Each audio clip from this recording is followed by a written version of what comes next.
5 pirasong amazing uling versus sinaing. Maluluto kaya? Ang goal po namin dito is makapag-produce ng pinakamataas na klase ng uling at mabawasan po ang mga pagputol ng kahoy para lang makapag-produce ng uling.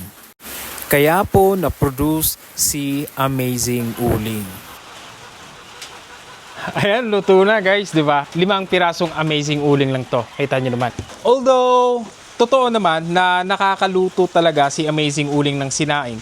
Pero yung problema kasi kay Amazing Uling is since steady yung heat niya, bali consistent, pag ganito nakakaluto na kayo ng sinaing, yung problema, yung init niya is nandyan na pa rin.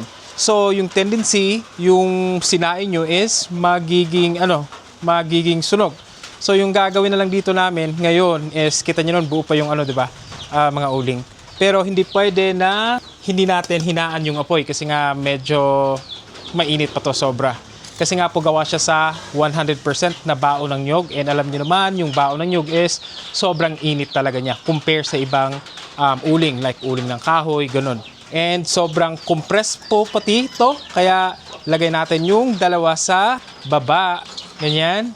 Tsaka natin ibalik yung sinaing natin. Otherwise, yan, 3 na lang yung natira. Nilagay natin sa baba yung dalawa.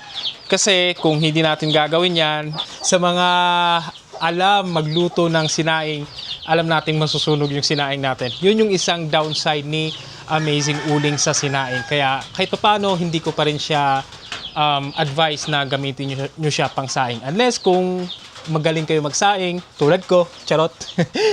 Yun, binawasan natin ng baga para babawas din yung init niya.